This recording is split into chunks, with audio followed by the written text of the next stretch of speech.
Good morning. Hello, everyone.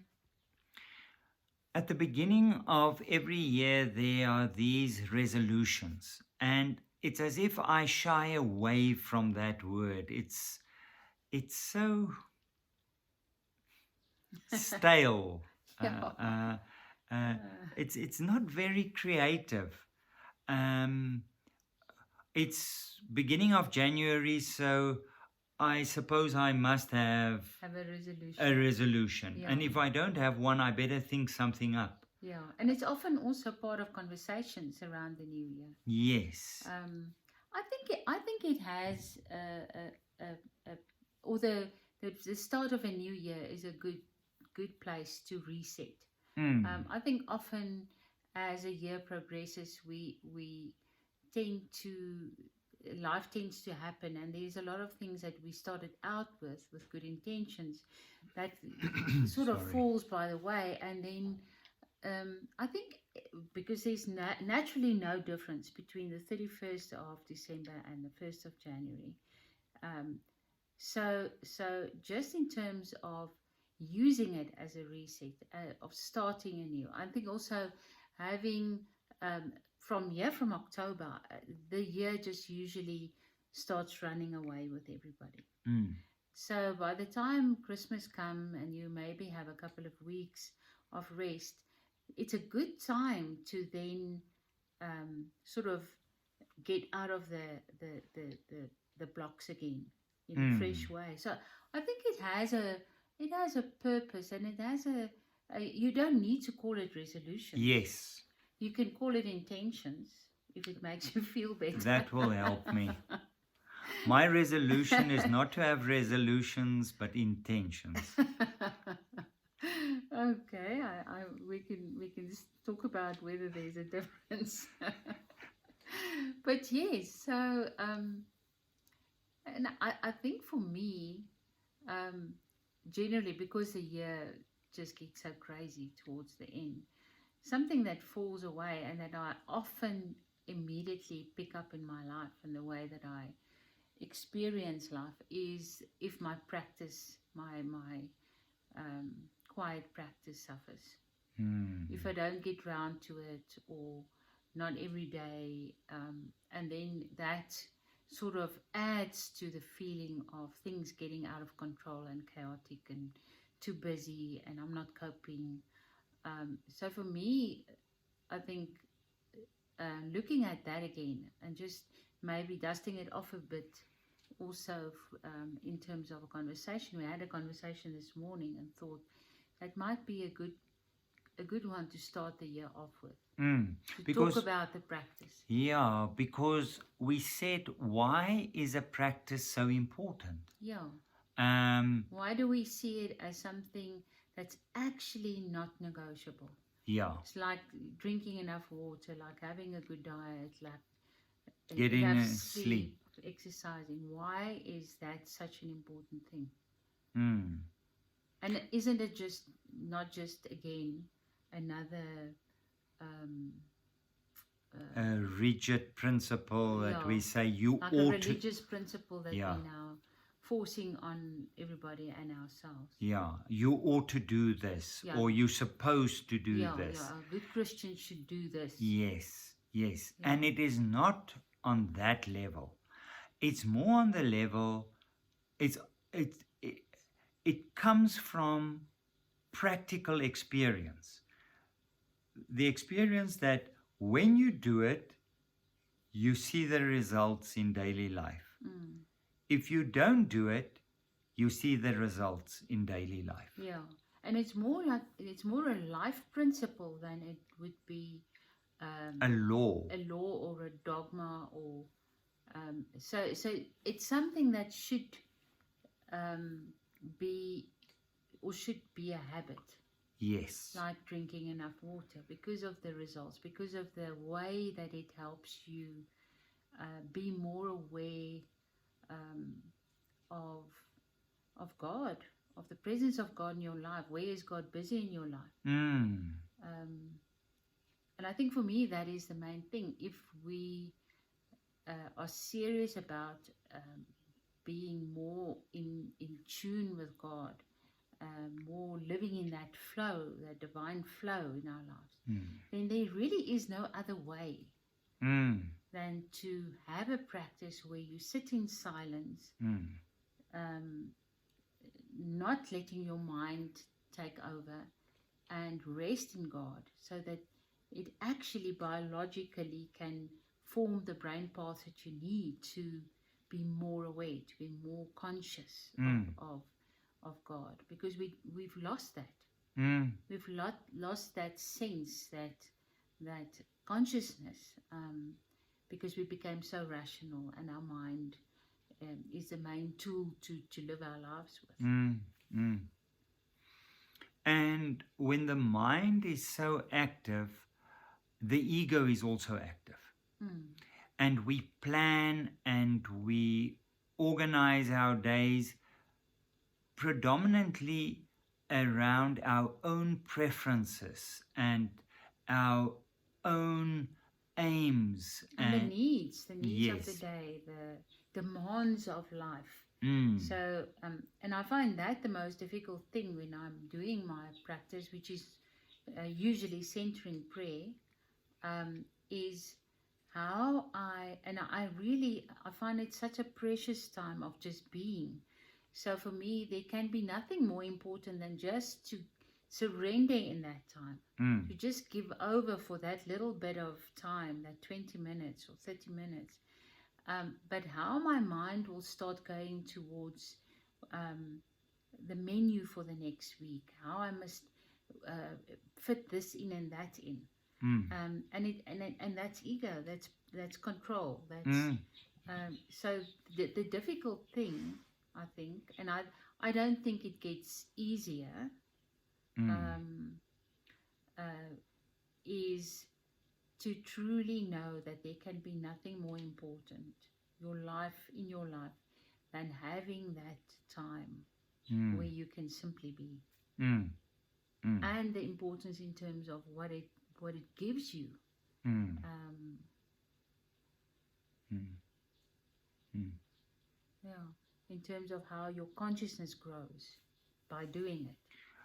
Because often when you're busy with a practice and maybe just tie it up, the practice being 20 minutes where you sit in absolute silence, and in our case we have a sacred word, and the sacred word is not so much a mantra but more uh, a help to bring us back, to bring us back. The word is like a friend who says, come back again, come back again. Um, Not a teacher or whatever you want to call it, but very lovingly and tenderly bringing you back Mm. to this place that you need to give over, and to give over, where you're not in control, where you're not grasping, where you're not hoarding, but giving over to the big reality and the big presence Mm. that is behind everything. And often when we are busy with a practice, it is not going that well. No.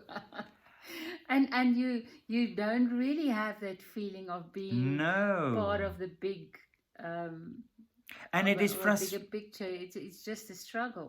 And it is frustrating because we are outcome driven. Yeah. We do this and we get that. Mm. So if I have this input, this is the result I require or long for. And now, with the practice and centering prayer, there isn't a A direct, or not that you are so much aware of in while you are while busy you are doing busy, it. yes. But I think the important thing is to know that it plays out in your life. Yes. It in very, like James Finley would say, very subtle ways. But it's like you just start feeling different. Your stance towards life. It's another phrase that he uses. Mm. the stance of least resistance. I Mm. love that phrase. Mm. Where we're not so much in control, we allow the flow. Mm. And the more we are practicing this, of course, the more we are, and that's the beauty of it. The more you struggle, the more you laying down the new brain paths. Mm. So You're developing, Cynthia Bourgeot talks of, you're developing a new operating system. yeah, yeah.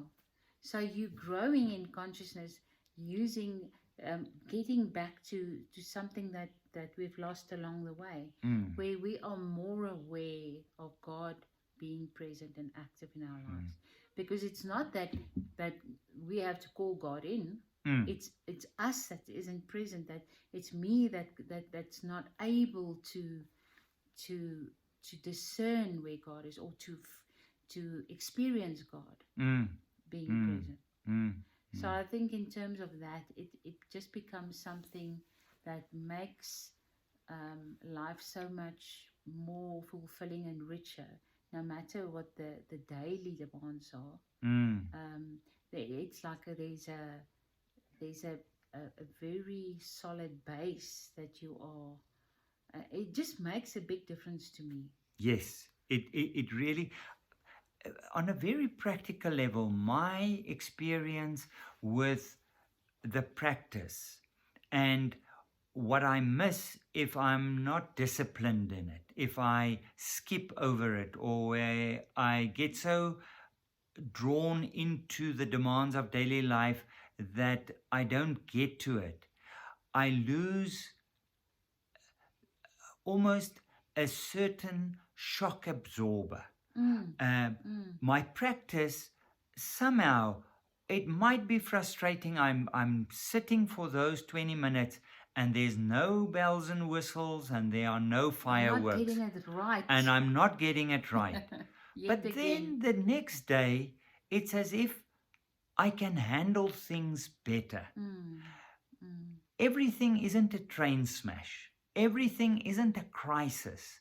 It's somehow this shock absorber that I didn't realize was built into me or And that into. I'm developing in a way. Yes.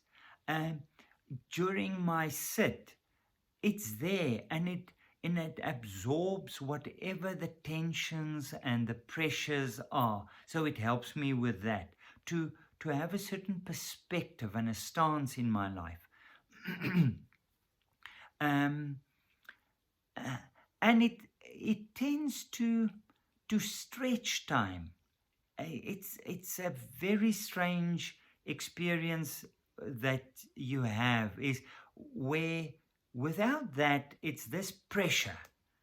um, Things have to be done at a certain, but there's a more relaxed pace to Mm, things. mm, It's as if time becomes more elastic. It's very practical.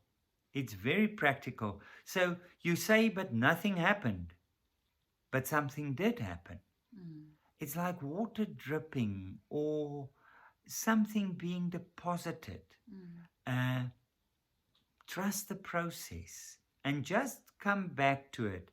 Um, and the beauty is, we don't have to become experts in terms of this practice. You know what?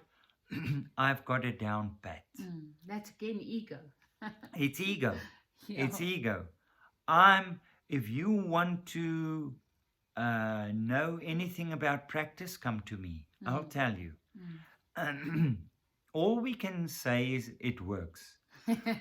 Um, do we get it right? No, we don't. There is no, I don't think, yeah, I don't think that's the thing. It's again our rational mind that says there's a wrong way and a right way. Yes, So in this instance, there's a way.